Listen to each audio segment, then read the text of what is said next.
menyangka bahwa itu semua dapat mengekalkan kebahagiaan, dapat menunjang kehidupan yang langgeng. Ada yang berlomba-lomba mengejar-ngejar harta. Seluruh waktu dalam hidupnya habis untuk mengejar harta. Tidak peduli siang atau malam, sore atau pagi. Sujud tidak lagi sempat, Allah dilupakan dengan agama jauh. Ada yang berlomba mengejar-ngejar pangkat, jabatan dan kedudukan. Tidak peduli menjilat ke atas, menginjak ke bawah atau menyikut kiri dan kanan. Bahkan teman pun jadi lawan, lawan pun jadi teman. Bukan soal, yang penting pangkat terkejar. Ada yang berlomba memperbanyak kendaraan, sejak dari jet pribadi, pesawat kapal pesiar, sampai kepada mobil-mobil mutakhir. Ada yang berlomba memperbagus rumahnya. Ada yang berlomba memperbanyak istri dan anak-anaknya. Seluruhnya tenggelam di dalam perlombaan yang menurut ukuran mereka akan mendatangkan prestise, kemegahan dan kebanggaan. Allah subhanahu wa ta'ala menegur, memberikan peringatan dalam surah yang pendek, yaitu surah At-Takatsur. Alhaakumut takatsur hatta zurtumul maqabir kalla sawfa ta'lamun. Alhaakum ay syagalakum an ta'ati rabbikum. Kamu telah lalai daripada taat kepada Tuhanmu, dan yang menyebabkan kamu lalai itu tidak lain at-takatsur. At-takatsur artinya at-tabahi bi kathrati mata'id dunya. Bermegah-megah dengan memperbanyak kesenangan hidup duniawi. Dengan kata lain, berlomba-lomba mengejar kemegahan duniawi telah menyebabkan kamu lalai daripada mengingat, daripada taat kepada Allah subhanahu wa ta'ala. Apabila orang cenderung materialistis, seluruh kegiatan hidup dikerahkan untuk berlomba memperbanyak materi. Apa namanya harta benda, apa namanya rumah, apa namanya pangkat dan jabatan, maka dikala itu seseorang akan sangat mudah lalai daripada taat kepada Allah subhanahu wa ta'ala. Hilanglah kesadaran bahwa sesungguhnya apapun yang kita miliki dalam kehidupan dunia ini tidak lain hanya barang titipan sementara. Kita cari, kita kejar, tapi setelah kita dapatkan, jangan dia dijadikan tujuan. Jadikanlah dia sebagai alat. Apabila harta benda duniawi sudah dijadikan sebagai tujuan daripada kehidupan, maka sesungguhnya kita sudah terseret dalam satu siklus, satu lingkaran setan yang tidak akan pernah berujung. Sebab manusia dalam berhadapan dengan materi duniawi tidak akan pernah mengenal kata cukup, tidak akan pernah mengenal kata puas, dan tidak akan pernah bertemu dengan titik. Selalu koma, selalu kurang, selalu tidak ada cukupnya. Apalagi kalau bicara soal keenakan, kenikmatan, kesenangan, itu cuma sekedar sudut pandang saja. Saudara barangkali kalau menghayal akan berkata, alangkah enaknya jadi menteri, naik mobil empuk ber-AC, kemana-mana disambut. Menteri juga barangkali akan berhayal seperti saudara, alangkah enaknya jadi rakyat biasa, bebas duduk angkat kaki di warteg tanpa ada yang mengamankan, tanpa harus terikat oleh protokol-protokolan, tanpa harus diatur ini dan itu. Jadi perbedaan cuma sudut pandang saja. Mungkin tukang bakso melihat tukang cukur itu enak, sebab kepala siapa saja bisa dipegang. Tapi barangkali juga tukang cukur melihat tukang bakso itu enak, dan begitulah selanjutnya. Keenakan cuma perbedaan sudut pandang. Saudara-saudara kaum muslimin rahimakumullah. Oleh sebab itu agama memberikan kesadaran, seluruh yang kita miliki, yang dititipi oleh Allah dalam kehidupan ini berupa materi keduniaan, hakikatnya adalah alat dan bukan sebagai tujuan. Apabila alat sudah kita jadikan tujuan, kita akan terjebak ke dalam satu perlombaan yang justru akan mencelakakan kita sendiri. Inilah yang saya maksud dengan sirkuit celaka. Perlombaan yang hanya membuat kita jerih, payah, keringat bercucuran, tenaga terkuras, tapi tidak akan pernah sampai ke garis finish. Karena memang tidak ada garis finishnya. Betapapun jauhnya satu perlombaan, dia mesti punya garis finish. Tapi kalau sudah at-takatsur, berlomba bermegah-megah diri, maka barangkali tidak akan pernah ada garis finishnya. Kita akan terseret dalam lingkaran setan, berputar di seputar itu tanpa tahu kapan berhenti dan di mana titiknya. Agamalah yang memberikan kesadaran. Alhaakumut takatsur. Bermegah-megahan telah membuat kamu lalai daripada taat kepada Allah Tuhanmu. Semua sadar bahwa kita diciptakan tidak lain adalah untuk mengabdi kepada Allah. Nilai pengabdian ini sering lentur, nilai pengabdian ini sering luntur, manakala kita sudah berlomba-lomba, bermegah-megah dengan materi kehidupan dunia. Islam jelas tidak menganjurkan penganutnya jadi orang miskin. Bahkan Imam Ali karramallahu wajhah pernah mengatakan, kemiskinan bisa menyebabkan kekufuran. Ayat yang pertama turun juga kita tahu, Iqra, baca olehmu. Kan seolah-olah Quran cuma tidak langsung saja bilang, hai orang Islam, kamu jangan jadi bodoh. Kebodohan menimbulkan kemiskinan, kemiskinan mendekatkan kita kepada kekufuran. Jadi miskin sama kufur tetangga. Artinya dalam kondisi miskin, kemudi hati itu mudah terombang-ambing. Oleh sebab itu sering kemiskinan umat Islam ini dimanfaatkan oleh orang-orang lain untuk menyebarkan agamanya. Padahal agama adalah soal keyakinan yang tidak mungkin ditunjang dengan supermi, ditunjang dengan beras, pakaian, obat-obatan, beasiswa. Agama adalah soal keyakinan. Keyakinan adalah soal kebenaran, dan kebenaran itu adalah milik bersama.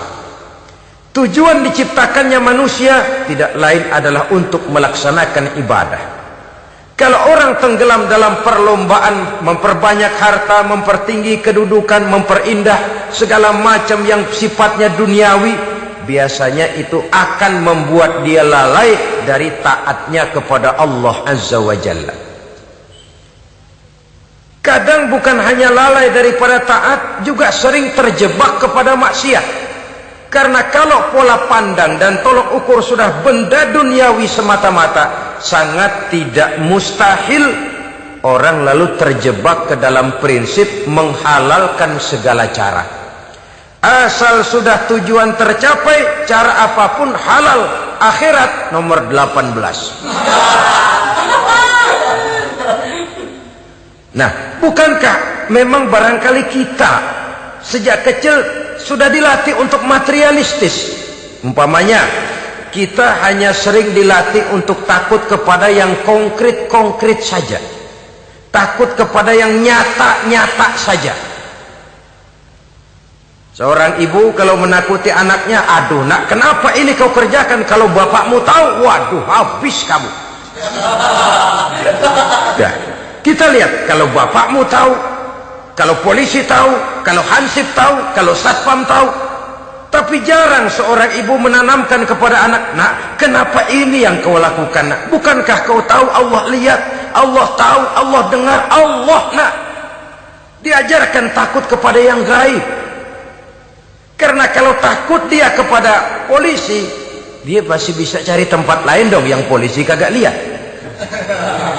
Kalau takut dia kepada satpam, minggir dong ke tempat yang kira-kira satpam nggak lihat.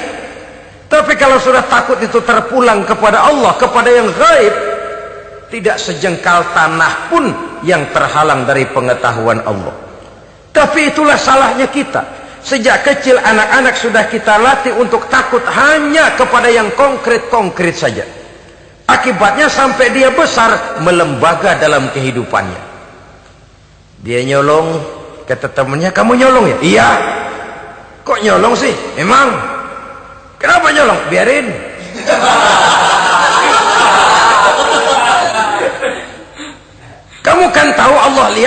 Tahu? Kenapa nyolong juga? Biarin. Asal orang jangan lihat. Kalau Allah mah lihat, dia kagak ribut. Allah nggak ribut katanya. Nah, ini kan satu refleksi yang timbul daripada kenyataan. Jikalau orang hanya dijejali rasa takut kepada yang konkret-konkret saja, kepada yang zohir-zohir saja, yang akan tumbuh lalu mental kucing. Sopan, tenang, kalem, ayem, nggelenggem. Kalau ada orang, sedikit orang meleng, kucing kelihatan watak aslinya. Saudara-saudara kaum muslimin rahimakumullah. Oleh sebab itulah maka agama lewat surah yang kita bicarakan pada pertemuan ini memberikan peringatan. Kala, jangan begitu dong. Kamu boleh mencari dunia, silahkan cari harta yang banyak, cari pangkat yang tinggi, tapi jangan itu membuat kamu lalai daripada taat terhadap Allah subhanahu wa ta'ala. Jangan karena keinginan mendapat harta yang sebanyak-banyaknya lalu melakukan segala macam cara asal tujuan tercapai. Itu sudah membuat kita lalai. Jangan karena ingin mengejar kedudukan yang tinggi lalu jilat atas injak bawah. Nggak mempan jilat, dukun dipakai.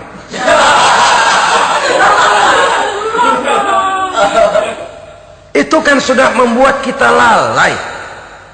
Nanti kalau berhasil, wah dukun kita paten. Tapi kalau gagal, dukun sialan, kagak mantu.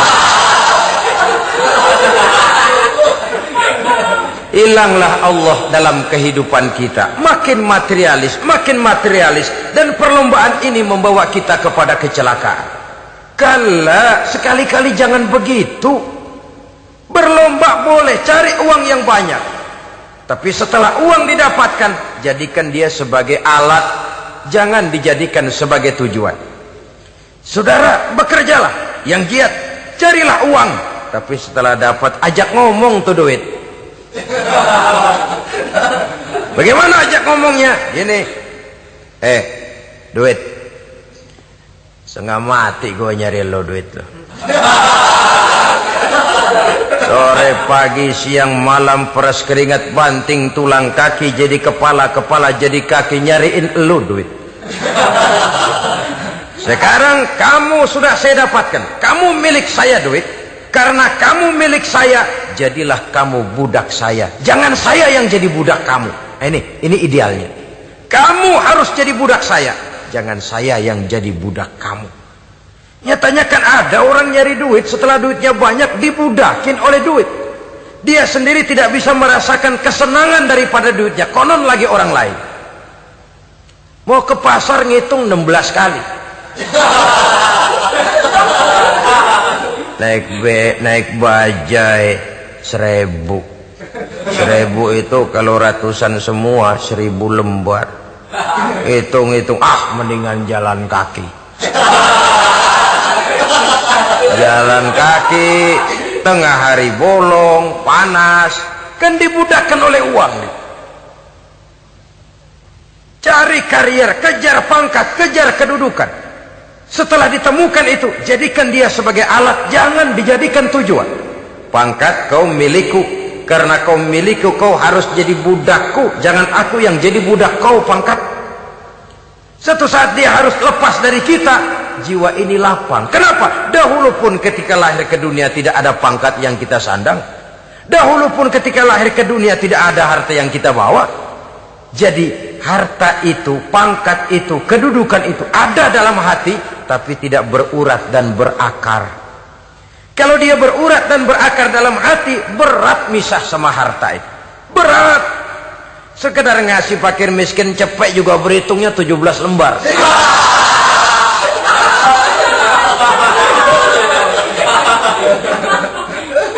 Dengar di kantornya mau ada mutasi, pindah dia dari tempat basah ke tempat kering, baru berita burung udah meriang duluan.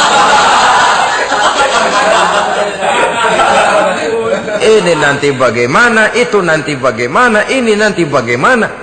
Kan tidak jarang orang yang kena apa istilah kerennya zaman sekarang itu, post power syndrome. Post power syndrome ini pernah dianalisa oleh Nabi. Kata beliau, irhamu salasatan minan nas, sayangilah 3 macam manusia. Siapa mereka? Pertama, azizan zalla, orang terhormat yang jatuh hina. Ini yang sering terkena post power syndrome. Biasa kemana-mana dikawal, dihormati, datang ke tempat ini protokol siap, ini serba diatur, semua serba beres. Begitu jabatan selesai atau pensiun, habis orang gak indah-indah. Dia lihat orang diemin aja, orang diemin dan orang tonton. Ini kalau nggak kuat mentalnya, itu kena post power syndrome. Akibatnya ya bisa jantungan, bisa leper, bisa darah tinggi. Ya penyakit-penyakit yang zaman dulu kita nggak kenal. Ini kan makin banyak dokter, makin maju ilmu kedokteran, makin aneh penyakit. Saudara hadirin yang saya hormati, post power syndrome kena apa yang dinamakan frozen emotional attitude. Tidak kuat menghadapi kenyataan. Azizan zalla, orang terhormat yang jatuh hina, itu sangat perlu dikasihani. Yang kedua, ghaniyan qad iftaqara, orang kaya jatuh miskin. Ini juga sama. Biasa hidup apa ada, serba ada, lalu harus hidup apa adanya. Ini kalau kurang-kurang kuat benar-benar memble ini.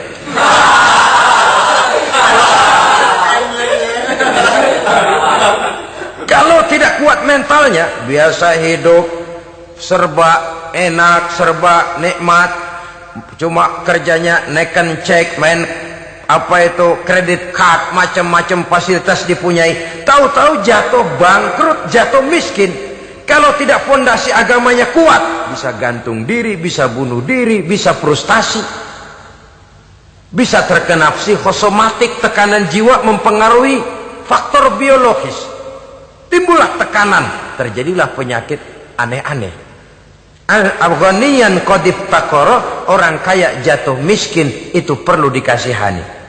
Yang ketiga, wa faqihan yal'abu bihil juhal, ahli fikih tapi dipermainkan oleh orang-orang bodoh.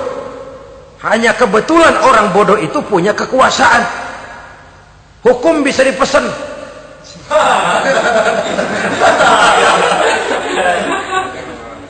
Aturannya haram, Ustaz, dah haram dikit aja dah.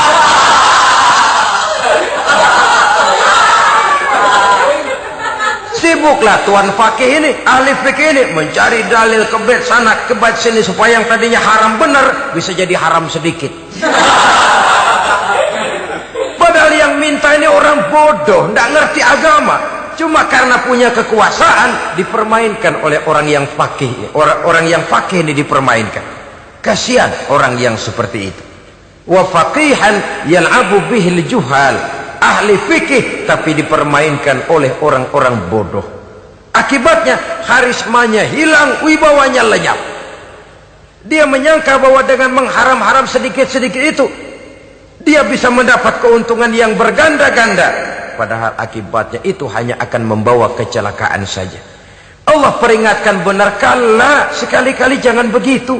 Cari uang yang banyak silahkan, ngejar kedudukan yang bagus boleh, bikin rumah yang hebat silahkan, ada kendaraan bagus silahkan, tapi jangan sampai kamu terjebak kepada sirkuit celakai, perlombaan yang tidak ada garis finishnya.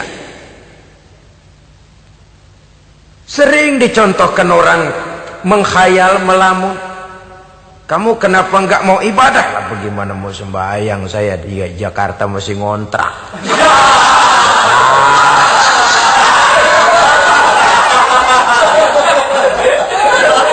Bingung, tiap akhir tahun kontrakan habis. Kalau punya rumah sendiri walaupun kecil-kecilan, tenanglah saya ibadah. Baiklah, oleh Allah diberikan rezeki, bisa bikin rumah walaupun kecil-kecilan. Sudah punya rumah sendiri, belum juga ibadah, apalagi mulur lagi. Habis bagaimana mau sembahyang, rumah kecil banget, pinggir kali, asal hujan bocor ya.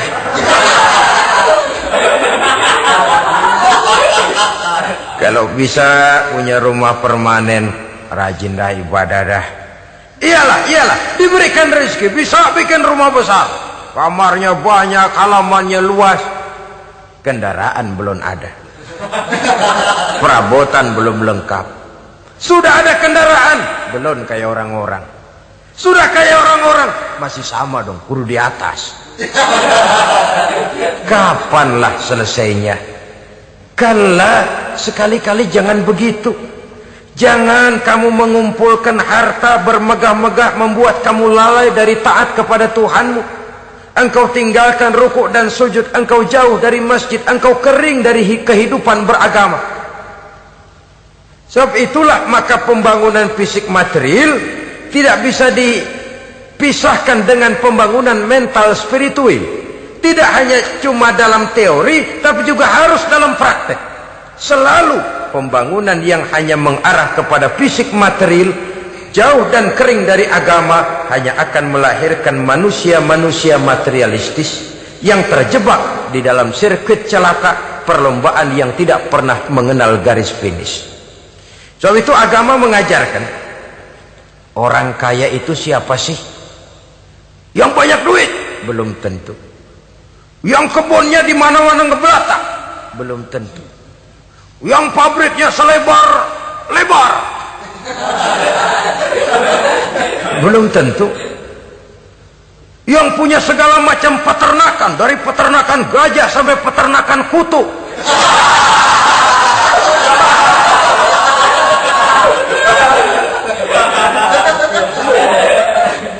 Belum tentu. Agama memberikan tuntunan yang sangat luhur. Orang kaya itu adalah orang yang hidupnya cukup. Orang miskin itu orang yang selalu merasa kurang. Bagaimanapun banyak duit saudara miliki, kalau masih merasa kurang, masih miskin saudara. Saya punya uang 1.000 rupiah, Anda punya uang 1 juta rupiah. Mungkin saya lebih kaya dengan uang yang 1.000 ketimbang Anda 1 juta. Kenapa? Dalam tangan saya uang 1.000 besar, artinya sesuai dengan kebutuhan saya. Tapi di tangan Anda uang 1 juta, kebutuhan Anda lebih besar daripada itu lagi. Maka agama mengajarkan sifat qanaah, merasa cukup, dan itulah sumber kekayaan yang hakiki.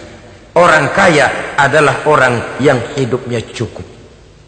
Kalla saufa ta'lamun, jangan begitu, nanti kamu akan tahu. Summa kalla saufa ta'lamun, jangan sekali-kali begitu, suatu saat kamu pasti akan tahu. Kalla law ta'lamuna ilmal yaqin thumma latarawunnaha 'ainal yaqin thumma latus'alunna yawma idzin 'anin na'im. Nah, kapan perlombaan ini akan menyadarkan orang biasanya? Hatta zurtumul maqabir, sampai kamu dekat ke liang kubur. Itu biasanya kalau istilah orang sekarang baru ngeh. Asal sudah napas sampai tenggorokan disambung dengan selang, sudah Senin Kemis dibantu dengan alat picu jantung, gerak gerak gerak gerak, sudah kayak orang mau gergaji kayu. Dikala itu barulah sadar orang biasanya. Dan kesadaran semacam itu, kesadaran yang terlambat, kesadaran ala Fir'aun. Fir'aun selagi hidup diajak beriman dan nehi aja.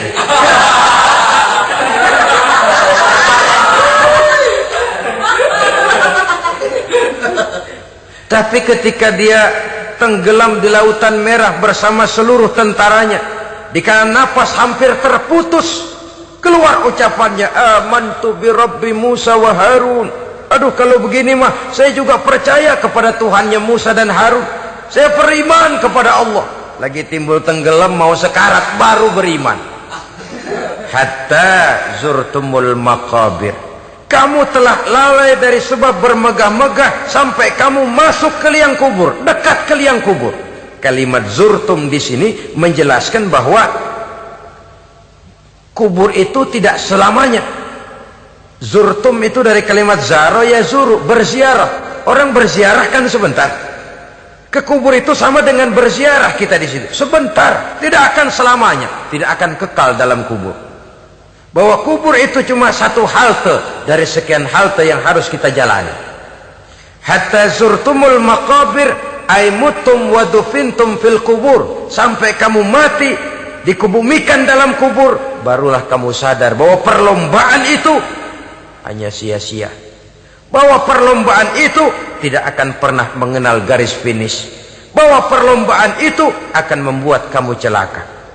Begitulah umumnya kebanyakan orang yang terjebak ke dalam paham materialis, baru menyadari kesalahan langkahnya pada saat napas sudah sampai di tenggorokan. Ternyata uangnya yang miliaran rupiah tidak sanggup menyambung nafasnya. Ternyata kendaraan yang serba mewah berkilat tidak sanggup meneruskan kehidupannya. Ternyata pangkat jabatannya yang tinggi yang membuat dia menyebabkan temannya jadi lawan, lawannya jadi teman, tidak akan sanggup menghentikan sang malaikat maut. Kalau keadaan sudah begitu, baru sadarlah kita terlambat. Karena saat seperti itu akan dihadapi oleh setiap orang. Kala, jangan begitu. Sadarlah kamu bahwa kalau sudah dekat ke liang kubur kamu baru insaf, itu terlambat. Sebelum nafas sampai di tenggorokan, pintu tobat masih selalu terbuka. Tapi manakala nafas sudah sampai di tenggorokan, tertutuplah pintu tobat untuk orang yang bersangkutan. Oleh sebab itu, perlombaan dengan bermegah-megah terhadap materi duniawi, tolok ukur dan pandangan hidup yang terbatas kepada wujud benda semata-mata, memang sering menyebabkan orang lalai, sering menyebabkan orang lupa diri, tidak sadar tentang hakikat yang terpenting dari kehidupan ini, yaitu tentang dari mana dia datang, di mana dia sekarang, dan kemana dia akan pulang. Sungguh, ilmu pengetahuan tidak akan pernah mampu menjawab persoalan ini. Sungguh, filsafat juga tidak berdaya menghadapi pertanyaan seperti ini. Hanya agama yang mampu memberikan kepastian batin tentang hakikat dari mana kita datang, di mana kita sekarang, dan kemana kita akan pulang. Makin kita renungi pertanyaan ini, makin kita menemukan diri sendiri. Dan makin kita menemukan mengenal diri sendiri, kita akan semakin mengenal Allah subhanahu wa ta'ala. Semakin kita mengenal Allah, maka akan semakin terpanggil kita untuk dekat dengannya, mentaati segala perintahnya, dan berupaya menjauhi segala yang dilarangnya. Dengan demikian selamatlah kita dari satu perlombaan yang hanya akan menyeret kita kepada menghalalkan segala cara, jauh dari agama, jauh dari Allah, bahkan jauh dari sesama manusia. Karena umumnya perlombaan seperti ini akan cenderung melahirkan manusia yang egois. Muslimin rahimakumullah. Lebih jauh, mari kita mengikuti peringatan Allah dalam surah Al-Munafiqun ayat 9. Di sini Allah Subhanahu wa taala mengingatkan, A'udzu billahi minasy syaithanir rajim. Ya ayyuhalladzina amanu la tulhikum amwalukum wala auladukum an dzikrillah wa may yaf'al dzalika fa ulaika humul khasirun. Hai orang-orang yang beriman, jangan sampai hartamu dan anak-anakmu melalaikan kamu daripada mengingat Allah. Wa may yaf'al dzalik, barang siapa yang melakukan hal seperti itu, fa ulaika humul khasirun, maka merekalah sesungguhnya orang-orang yang merugi. Rugi dunia, rugi akhirat. Disebutkan di sini dua hal yang sering menyebabkan kita jadi lalai. Amwal dan aulad. Harta dan anak-anak. Materi dan keluarga. Perlombaan di dalam mengumpulkan materi sering menyebabkan kita menjadi lalai. Begitu juga amanah berupa anak ini sering kita lalaikan atau sering membuat juga kita menjadi lalai. Kita lalaikan dalam arti bahwa keduanya, baik harta, baik anak, merupakan amanah dari Allah. Setiap orang tua akan dimintakan pertanggungan jawab. Apabila kita lalaikan amanah ini, maka resikonya akan kembali juga kepada kita. Tapi satu hal yang jelas dalam ayat 9 surah Al-Munafikun ini, bahwa perlombaan memperbanyak harta dan anak-anak yang masuk dalam kelompok at-takatsur itu tadi akan menyebabkan orang khasiru, termasuk ke dalam kelompok orang-orang yang rugi. Perlombaan yang hanya akan membawa kerugian semata-mata. Kemudian di dalam satu hadis Rasulullah sallallahu alaihi wasallam memberikan peringatan. Beliau bersabda, "Iza azzamat ummati dinaran wa dirhaman, nuzi'at minha haibatul Islam. Wa iza tasabat ummati saqatat min ainillah. Wa iza turikatil amru bil ma'rufi wan nahyu 'anil munkari, hurimat 'alaihim barakatul wahyi." Ada tiga hal yang kalau kita kerjakan akan menimbulkan tiga macam akibat di dalam hadis ini. Pertama, iza azzamat ummati dinaron wa dirhaman. Apabila umatku sudah mengagung-agungkan dinar dan dirham, artinya kalau umatku sudah jatuh menjadi umat yang materialistis, segalanya diukur dari dinar dan dirham. Dinar dan dirham ini kalau bahasa Inggrisnya dokat.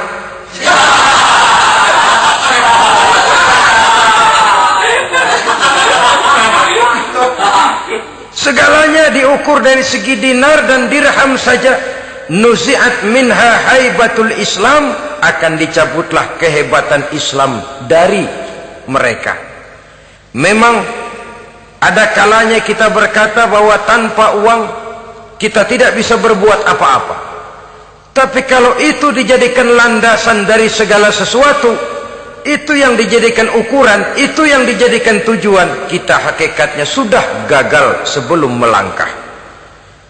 Apapun saja profesi kita, apabila sudah menjadi pendewa dinar dan dirham, akan hilanglah kehebatan Islam, akan dicabut kehebatan Islam itu. Umat Islam bisa dibeli, ulama bisa dikontrak, kiai bisa dicarter. Saudara hadirin ma'asyiral muslimin rahimakumullah, apabila umatku sudah membesar-besarkan dinar dan dirham, bermegah-megah dengan itu, berlomba-lomba memperbanyak itu yang menjadi tujuan dan tolok ukur dari segala kegiatan, nuzi'at minha haibatul Islam, akan dicabutlah kehebatan Islam. Hilang itu wibawa. Walaupun dia bernama umat mayoritas dalam jumlah, tetapi dia minoritas dalam peranan.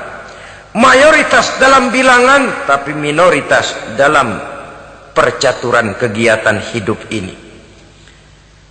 Kita ingat di zaman pengembangan Islam di masa Rasulullah sallallahu alaihi wasallam,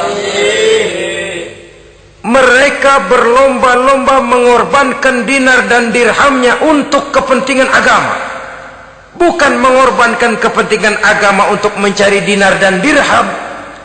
Kita di zaman sekarang sering terjadi penjungkiran nilai, terbalik yang kita amalkan. Nabi Ibrahim mengorbankan putranya Ismail untuk kepentingan agama. Kita sering sekarang ini mengorbankan kepentingan agama untuk anak-anak kita. Dulu anaknya yang dikorbankan buat agama, sekarang agamanya dikorbankan buat anak. Dulu dinar dan dirham dibelanjakan untuk menopang agama, sekarang agama dijadikan alat untuk mencari dinar dan dirham. Saudara-saudara kaum muslimin rahimakumullah, memang apabila dinar dan dirham digunakan untuk penyangga perjuangan, itulah idealnya. Saya katakan tadi, dinar, dirham, uang, dunia cuma sekedar alat, bukan sekedar tujuan. Kita memerlukan alat ini. Membangun pesantren tidak cukup dengan semangat, Membangun rumah sakit Islam tidak cukup dengan pidato. Membangun masjid tidak cukup dengan semangat menggebu-gebu. Kita perlu semen, kita perlu pasir, kita perlu batu kali, kita perlu besi, dan itu semua beli. Tidak turun dari langit seperti turunnya embun di waktu pagi.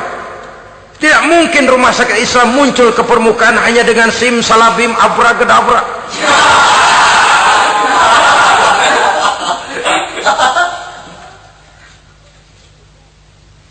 Oleh sebab itu, saya bersyukur kecenderungan belakangan ini pengajian-pengajian akbar di berbagai tempat tidak hanya sebagai ajang untuk menanamkan akidah, membina ukhuwah, tapi juga menjadi sarana di mana kita mengumpulkan dana, menghimpun potensi umat, menginventarisir potensi untuk kepentingan pengembangan daripada agama. Meskipun ada satu dua orang yang salah paham tentang ini, sampai kemudian saya mendapat satu merek yang cukup tidak enak untuk didengar, mengkomersilkan pengajian katanya, karena memang ada pengajian yang menggunakan sistem karcis, sebenarnya juga tidak etis. Undangan berikut infak yang seluruh hasilnya digunakan buat kepentingan agama, apakah itu rumah sakit, apakah itu madrasah, apakah itu masjid, dan satu sen pun saya tidak menuntut bagian dari itu. Saya malah berprinsip sepanjang saya masih laku untuk dijual dan itu memang buat kepentingan agama, persilahkan jual saja, asal buat masjid, pesantren, madrasah, rumah sakit Islam, kegiatan syiar dan dakwah, silakan. Tapi kalau sudah dijual buat kepentingan pribadi, memperkaya diri sendiri, tentunya dunia akhirat sulit untuk ridho kepada tingkah laku yang semacam itu. Kita memerlukan dana, umat di daerah membangun memerlukan dana, dan dana itu tidak hanya datang begitu saja. Kita bersyukur bahwa untuk menghadiri pengajian sekarang ini orang mau mengeluarkan uang, mau memberikan infak dengan ikhlas, tidak dengan keterpaksaan. Kenapa tidak? Sehingga ini lalu diinventarisir untuk kepentingan pembangunan agama. Ratusan juta rupiah terkumpul dari pengajian-pengajian rutin ini, pengajian-pengajian akbar ini. Puluhan masjid terbantu, rumah sakit Islam terbantu, musola selesai. Ya walaupun tidak lalu semuanya beres, tapi gemaknya itu sudah cukup menyentuh untuk menyadarkan orang bahwa harta baru kekal kalau dia sudah dibelanjakan di jalan Allah. Nah, yang celaka kalau dinar dan dirham itu yang dijadikan tujuan. Mengadakan pengajian semata-mata untuk cari uang, uangnya buat kantongnya dewe. Itu yang membuat dicabutnya kehebatan Islam itu. Segalanya diukur dari sudut itu. Sehingga ketika seseorang datang bertanya tentang hal-hal yang berkaitan dengan ini, maka hal semacam ini sesungguhnya satu nikmat yang perlu kita syukuri sepanjang menginventarisir potensi umat benar-benar digunakan buat kepentingan daripada agama kita. Jadi peringatan tegas dari Nabi ini, iza azzamat ummati dinaron wa dirhaman nuzi'at minha haibatul Islam. Apabila umatku sudah mengagung-agungkan dinar dan dirham, maka akan dicabutlah kehebatan Islam dari tengah-tengah mereka. Remeh saja orang memandang kita, enteng saja orang memandang kita. Satu. Yang kedua, patuhlah mereka dalam pandangan Allah. Kalau sesama umat ini sudah saling menjelekkan, apakah yang menjelekkan itu lebih bagus dari yang dijelekkan di hadapan Allah? Dua-duanya sama rendahnya. Pribadi saya mungkin puas kalau saya bisa menghantam saudara di depan umum, menjelek-jelekkan nama saudara. Tapi lebih baikkah saya dalam pandangan Allah? Sama rendahnya dengan orang yang saya jelekkan. Itu pun kalau yang dijelekkan benar-benar jelek. Kalau cuma sekedar fitnah, wah lebih celaka lagi nasib si orang itu tadi.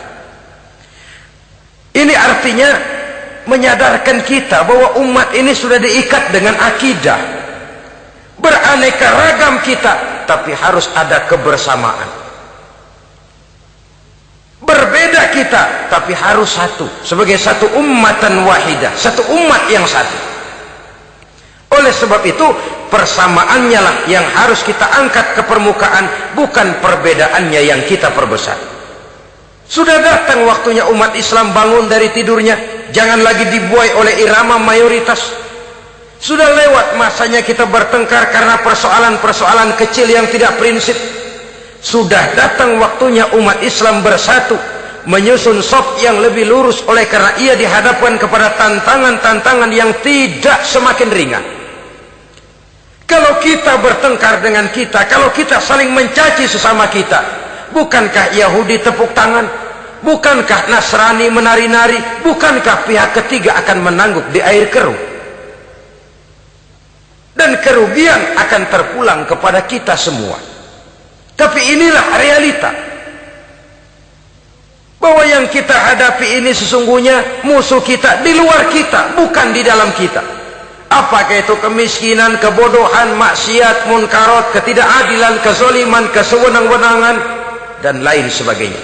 Yang musuh jadikan musuh, yang teman mari kita rangkul. Jangan terbalik, teman dimusuhi, musuh malah dirangkul.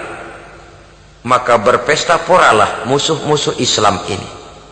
Saudara-saudara kaum muslimin rahimakumullah, Nabi memperingatkan dengan tegas, wa iza tasabat ummati saqatat min ainillah. Jikalau umatku sudah saling mencaci maki, sudah saling berbantah-bantahan, jatuhlah mereka dalam pandangan Allah. Satu ayat menjelaskan, jangan sebagian kamu meremehkan, yaskhar, mengecilkan, menganggap enteng orang lain. Boleh jadi yang dihina, diremehkan, dianggap enteng itu nilainya lebih bagus daripada yang menganggap enteng.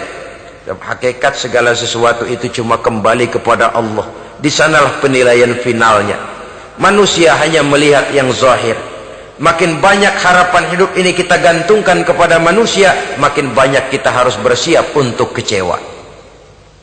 Saudara-saudara kaum muslimin rahimakumullah. Kemudian yang ketiga peringatan dari baginda Nabi, wa iza turikatil amru bil ma'rufi wan nahyu 'anil munkari hurimat 'alaihim barakatul wahyi. Apabila amar ma'ruf dan nahi munkar telah ditinggalkan, maka akan hilanglah keberkahan wahyu, akan hilanglah keberkahan Quran, akan sirnalah keberkahan agama. Amar ma'ruf dan nahi munkar ditinggalkan, artinya di tengah masyarakat sudah tidak ada lagi yang menyerukan ini baik, ini tidak baik, ini halal, itu haram. Mari kita sholat, mari makmurkan taklim, santuni yatim piatu, makmurkan masjid. Seruan ke arah itu tidak lagi terdengar. Sementara tinggalkan judi, tinggalkan minuman keras, jauhi zina, seruan semacam itu pun tidak lagi terdengar. Maka hilanglah keberkahan wahyu itu. Karena amar ma'ruf dan nahi munkar merupakan bagian daripada ajaran agama kita.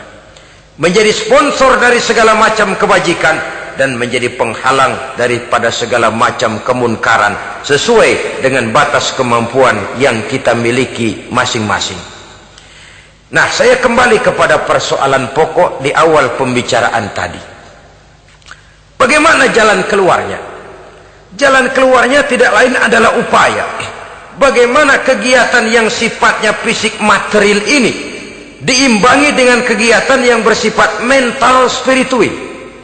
Upaya menghidupkan majelis-majelis ta'lim, upaya memakmurkan masjid-masjid sebagai laboratorium rohani untuk mewujudkan keseimbangan dalam pola pikir yang akan berlanjut dalam gerak hidup yang kemudian akan tertuang dalam segala perbuatan manusia. Apabila sudah terwujud kepincangan dalam pola pikir, akan pincanglah caranya bertindak dan berbuat, akan pincanglah pandangan hidupnya, akan pincanglah orientasinya di dalam kehidupan ini. Oleh karena itu, Islam dalam berbagai aspek kehidupan mengajarkan sistem keseimbangan. Mencari harta boleh, tapi tidak boleh keluar dalam kerangka fastabiqul khairat. Berlomba-lomba silahkan, tapi untuk kebaikan. Bukan untuk bermegah-megah, bukan untuk menumbuhkan gengsi, bukan untuk meninggikan prestise dan harga diri, tapi fastabiqul khairat, berlomba-lomba di dalam mengejar kebajikan, di dalam menyebarkan kebaikan. Bukan sekedar berlomba-lomba, tapi tolong menolong, bantu membantu. Ta'awanu 'alal birri wat taqwa wa la ta'awanu 'alal ismi wal udwan. Bertolong-tolonganlah kamu di dalam kebaikan dan takwa, jangan bertolong-tolongan di dalam perbuatan dosa dan permusuhan. Kerjasama di dalam kebaikan, kerjasama di dalam ketakwaan. Ada satu contoh yang menarik bahwa umat Islam di dalam ia menjalin kebersamaan itu harus seperti orang main sepak bola. Saudara lihat, orang main sepak bola, kalau pertandingan belum dimulai, silakan kumpul di luar lapangan, atur strategi yang baik.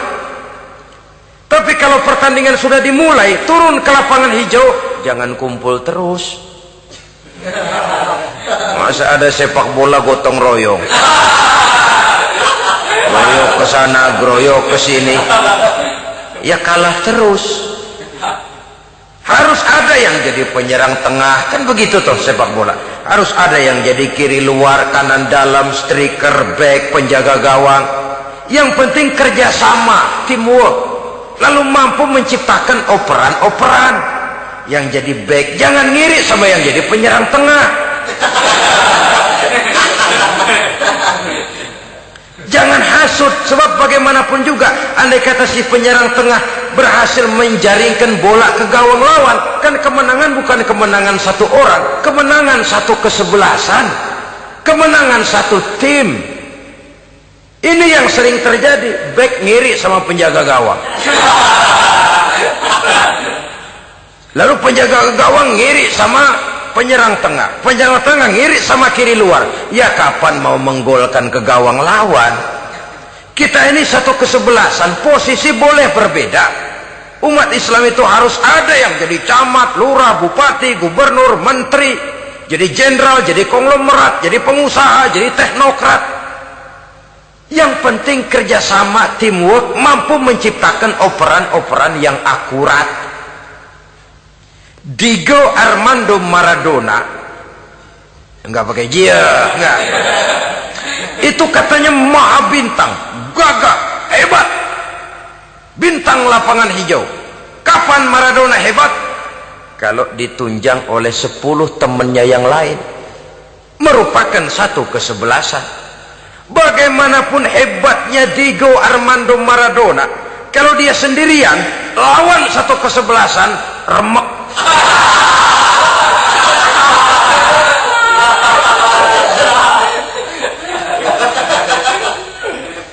Dia hebat, dia jenius, dia maha bintang karena dapat operan dari teman-temannya. Bukan jegalan, operan. Jadi oleh sebab itu bagaimana kita menciptakan operan-operan akurat yang akan melahirkan kebersamaan di tengah-tengah umat. Artinya satu contoh saja, misalnya seorang pengusaha besar, oleh karena kesibukannya di dunia bisnis, tidak perlu jadi ketua pembangunan musola, tapi kalau ada musola belum selesai, operan. Operannya itu yang penting. Apa yang dioper itu? Semen, apa batu kali, apa besi, yang penting operan. Operannya akurat. Kadang-kadang ada terjadi juga frustasi ngelihat lawan kesebelasannya terlalu kuat, ngoper ke gawang sendiri, jebol. Kan sering terjadi begitu. Muslim didukung oleh umat Islam, ketika punya posisi menguntungkan malah mempersulit Islam. Ini kan ngoper ke gawang sendiri, bunuh diri namanya. Boro-boro jebolin gawang lawan, asal jangan bunuh diri juga lumayan. Jadi kalau saja kita mampu menciptakan kebersamaan seperti ini, baju boleh berbeda. Seorang muslim boleh dibungkus baju ABRI, boleh dibungkus baju dokter, boleh dibungkus baju teknokrat, boleh dibungkus baju konglomerat, sekedar baju. Tapi kalau terbukalah baju itu, kelihatan dadanya, terbersit nilai imannya, meresap sampai ke tulang sumsumnya. Dan pada saat Islam dikuti-kuti, akan timbul kecintaannya, akan timbul, saya muslim dan saya bangga dengan Islam saya. Saya muslim dan saya mau berbuat untuk Islam saya. Saya muslim dan saya siap mati untuk Islam saya. Dengan baju apapun dia terbungkus, kalau roh, jiwa dan semangat semacam ini tertanam, saya yakin kita umat Islam akan mampu berbuat lebih banyak dengan mewujudkan operan-operan akurat yang sangat diharapkan oleh umat itu tadi.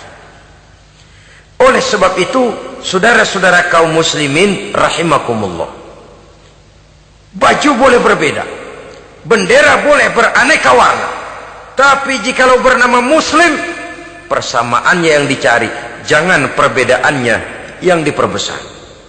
Nilai persaudaraan yang diikat dengan akidah semacam inilah yang banyak dicari orang, yang banyak menyebabkan orang masuk Islam. Di mana masjid kelihatan benar sebagai simbol kehidupan demokrasi dalam menciptakan ukhuwah, wawasan ukhuwah ini. Masjid simbol demokrasi. Siapapun masuk masjid buka sepatu, demokrasi.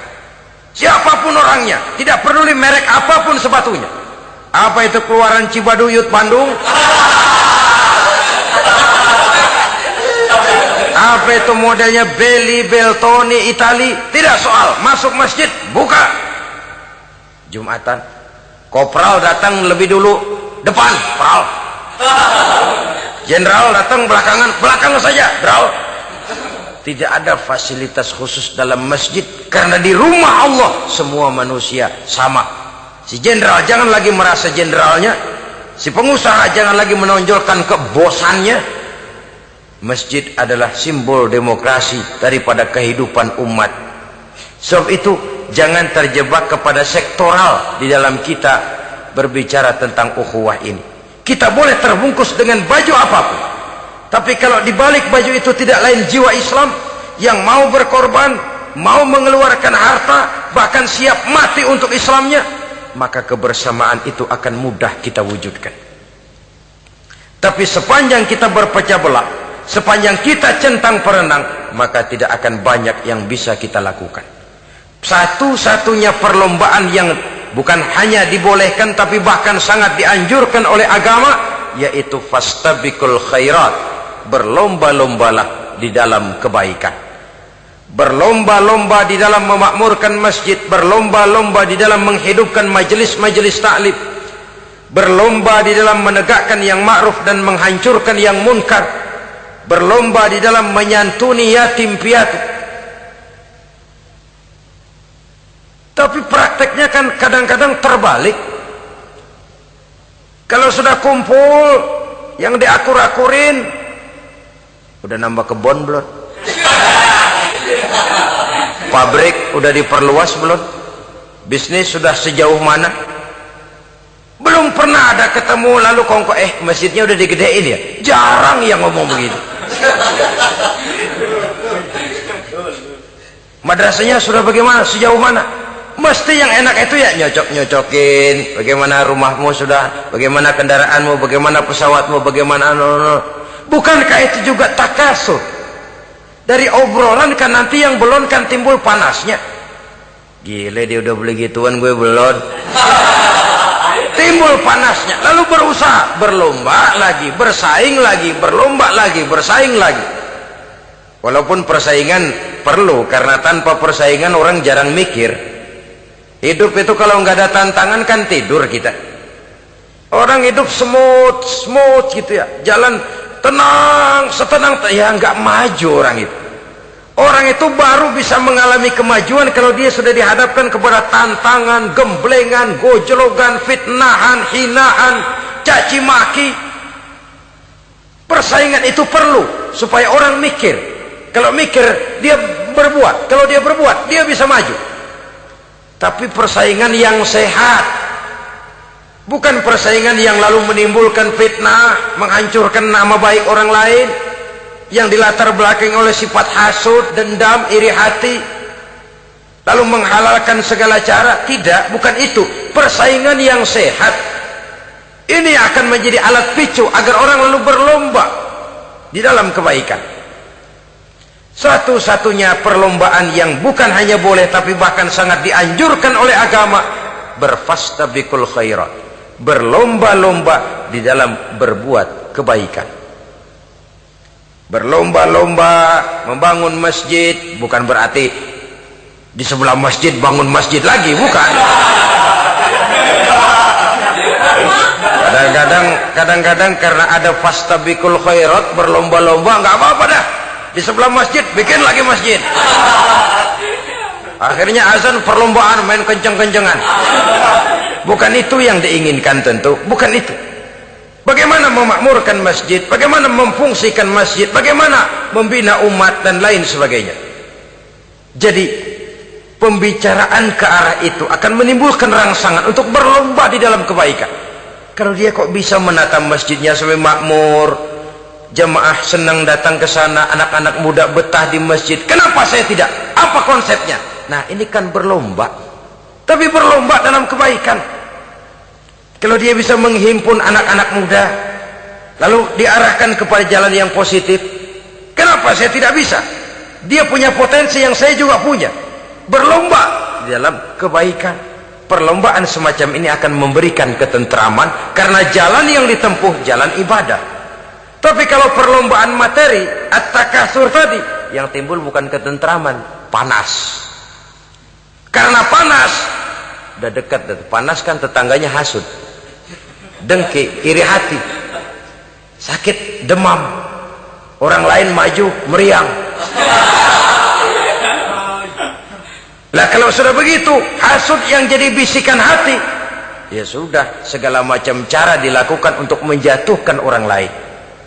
Dan itu sudah bukan lagi persaingan yang sehat. Saudara-saudara kaum muslimin rahimakumullah.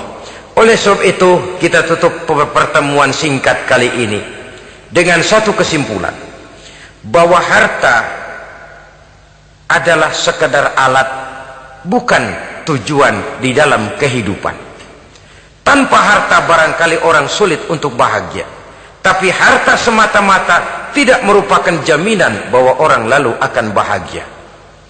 Termasuk di dalam kata harta ini pangkat, jabatan, kedudukan, anak, istri, keluarga, rumah, tanah, pabrik, kebun, peternakan, dan lain sebagainya. Perlombaan yang dianjurkan di dalam agama adalah perlombaan untuk berbuat kebaikan.